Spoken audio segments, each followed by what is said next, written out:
Ah! Wow! Ako sana. Accident po ako.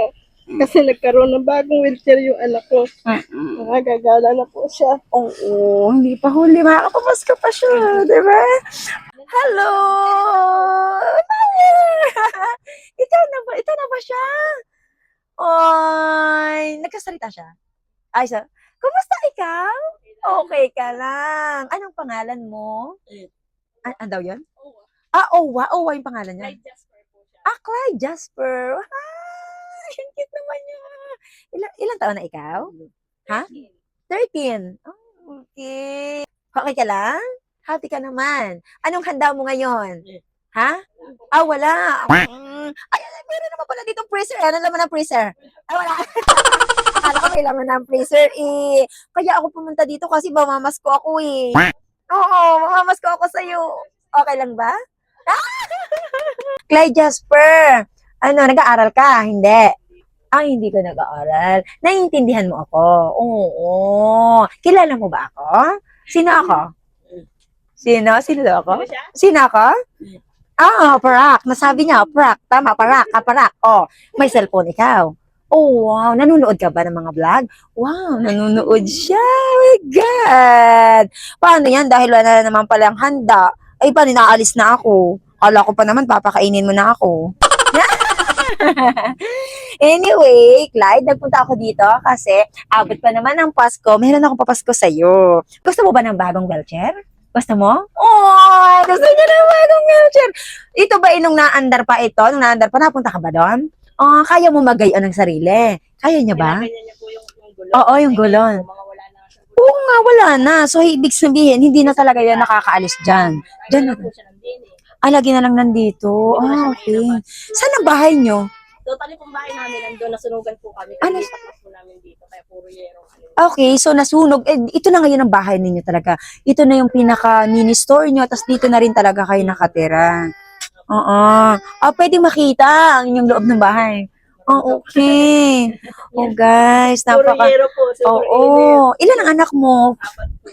4. Ang asawa mo ang trabaho ay? Nagbubuti lang po. Nagbobote. Bali, ito yung isa sa pinabubuhay nyo, may ang mini store nyo. Tapos dito na rin talaga ang bahay nyo. Okay. Anyway, okay lang yan. Pero hindi naman natulo. Ay, medyo natulo po pag malakas ang ulan. Oo. Tapos ang pinaka-terrace ninyo at kainan dito na lang. Ganun talaga ang buhay. Sige, at bibigay ko na yung regalo ko sa iyo na wheelchair ngayon, ha? Kasi nga nakita ko ganito na yung wheelchair mo. Alam mo ba na si Ate Rose mo ang nagpakita sa akin na ito yung iyong wheelchair na ginagamit. Kaya naman sabi ko, ay naku, Diyos ko Lord, bakit naman ganito na yung ginagamit ng bata? Sa araw-araw dito na lang talaga lagi siya nakaupo kasi nga wala namang ibang uupuan. Ano? Gusto namin mag-igala. Ay, mabigat naman mga daw yung buhatin. Oo. Mag-igala, kaya wala siya napamastan. Ay, naku. Di ba, Ale, abot pa, ha? Abot pang magdala ngayon, Clyde. Clyde, tama ba? Hindi pa huli ang lahat. Kukunin ko na. Okay, sige. Kukunin na natin ang wheelchair. Ay, isang bagsak muna dyan. Wow! Sige, kukunin na natin ang wheelchair ni baby. Clyde! Tingnan mo naman ang ngiti ni Clyde. Grabe naman yan. Sigurado, pang matagalan mo na to, Clyde. Ano? Kita mo? Kita mo na? Parang gusto na niyang tumayo. So, uupo ka na dito. Oo, uupo na si Clyde. Sige, ready na ng tita. Diyos ko, Lord naman. Wow!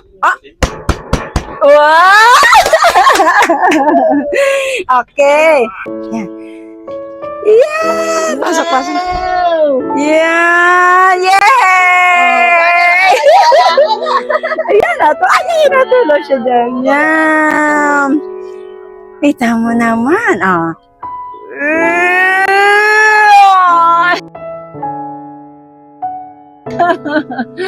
Ang saya na niya. Di ba? Ang ganda na ba? Sobrang happy niya. Happy ka ba? Ha? Bakit parang iiyak na ikaw? Sandali to. Ba't sandalan ito? Ayan. Ha? Oh, thank you daw. Oh, parang ikaw naiyak ate. Ha? Mm. Happy ako. Happy ako sa anak Din po ako. Kasi nagkaroon ng bagong wheelchair yung anak ko. Nagagala na po siya. Oo, hindi pa huli. Makakapapasko pa siya, di ba? Bagong-bago na ito. Mahina na itatagal nito mga ilang taon. Baby, dito mo hahawakan. Ang galing na. Hindi lang tayo masyado makalakad ngayon, ha? Kasi umuulan. Gusto mo na hindi ka umalis, no? Hindi ka ganun mo lang siya. Kabilang side. Para hindi ka gumalaw. Tapos pagka ganun. Gaganon mo na.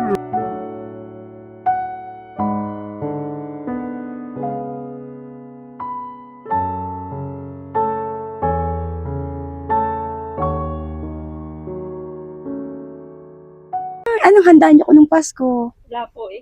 Ha? Wala. Galing po kasi sa sunog. Galing sa sunog. Ano pala pangalan mo, ate? Gloria Umali po. Gloria Umaling. Oo. Kala ko Gloria Romero. So, sabi nga sa akin ni Rose, nung pinasa niya sa akin itong sirangang wheelchair ni, sabi ko, akala pa naman nga talaga namin, galing nga yan sa basurahan, di ba? Kasi nga, biruin mong ganyan naman nga ang itsura, akala namin talaga. Pero yun naman pala, galing din naman sa mabuting puso. Nagkaroon nga lang talaga ng kagano na. Anong masasabi mo ngayon, madam, na may bago ng wheelchair si Clyde? Maraming salamat po at magandang Pasko na ang anak makakabawi. Nakakaikot-ikot na siya. Thank you po.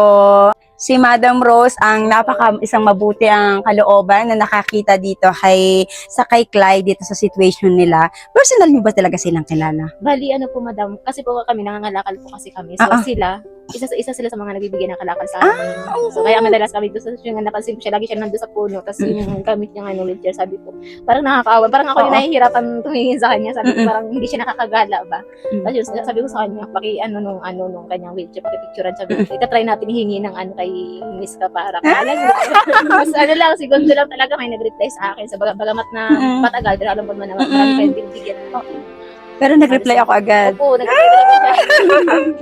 Hindi ka tulad ng ibang mga pag talagang tagal bago kasi pera ka pa. Kayo lang po yung isa-isang try ko nga dito, sabi ko para sa kanya din. Kasi ito kasi siya, pagka nandyan po kami, ngumingiti siya, sabi ko, ano kaya ako pwede ngayon sa bata? Yun na lang naisip ko, sabi ko, ano kaya yun, to be honest lang kasi madam noon. Parang nawalan ako ng pag-asa. Nawalan ka ng pag-asa na akala mo, hindi ko ito mabibigyan ako. Oo. Kasi yun, inisip ko, sabi ko, ano kaya ako magkati na lang kasi Pasko na, tapos baka ako naghihintay na sila rin pa sa kanila. Sabi ko, baka one day may magdadala ng wheelchair. Sabi ko, vlogger yun. Sabi ko, follow nyo din habang sabi ko, tapos yun, medyo napatagal po madam, diba? Oo, kaya nga. Kasi sobrang dami po talaga naka-line up, tapos nag-busy po talaga. Nakita ko po na halos umaabot kayo sa Nauhan, sa Bulalakaw. Bulalakaw, sabi ko, ay siguro inuuna lang niya yung mga, siguro may mga napangakuan siya before na tapos yun unang inuna. Tapos ayun, nagulat ang magising ko na umaga. Meron na. Parang ako yung nanay. Ma'am Rose, thank you so much po sa sobrang iyong pagiging concern sa ating kapwa na kahit pa paano inisip mo talaga kung paano tayo makakatulong sa kanya. Ayan, thank you so much sa pamagitan ni Ma'am Rose. Nakita natin ang kalagayan ni Clyde. Ayan, so ngayon, eto na si Clyde, ang isa sa maswerte na nakatanggap ng ating palibreng wheelchair. Kaya naman, sa Top Care, Philippine Medical Supplies, Densco Partrack, maraming salamat po. At ngayon, abot pa sa Kapaskuhan ang ating regalong wheelchair kay Clyde. Ayan. Simple man po itong ating nadala sa kanya, pero alam ko po na ito po ay malaking katulungan sa katulad ni Clyde. Ayan. Hindi man po ako ganun kasikat na vlogger para po sa hindi pa nakakakilala sa akin, pero po ako ay simpleng tao lang, nahangad ko pong makapagpasaya ng ibang tao. Ayan, sa pamamagitan ni Ma'am Rose ay tinulungan niya tayo para makarating tayo dito na Clyde. Ayan, thank you so much po Top Care Philippine Medical Supplies. Ayan, sana po hindi kayo manawa na mag-sponsor po sa akin. God bless po sa inyong business, Top Care and Philippine Medical Supplies. Ang ating sticker mula kay Kaparakatang, ating logo mula ito sa Top Care. Ang ating napakamatibay at napakagandang wheelchair mula sa Top Care. Maraming salamat po sa lahat na sumusuporta po sa akin. Salamat po sa palaging panonood ng aking video. At sana po ay palagi nyo ma-share ang aking video. Kung nagustuhan nyo po ang aking video, pwede nyo po itong i-share. At baka ikaw na ang next na mapili ko. God bless everyone! Thank you so much, Kapara! Ano bang hinihintay nyo? Follow na si Kapara! Yeah! Thank you so much! Ingat ikaw palagi, ha? Oo. Not just a cup, I'm human too. Sharing love, bringing joy to you. Minsan seryoso, Minsan komedya, pero puso ko'y para sa kapwa. Kaparatlok, para sa tao, helping and laughing, saan man tayo. Stories of kindness, comedy too. Kaparatlok is here for you. God bless everyone! Sana ma-share nyo na ang aking video para marami pa tayong mapasena ibang tao. God bless! Follow Kaparatlok, saan man tayo.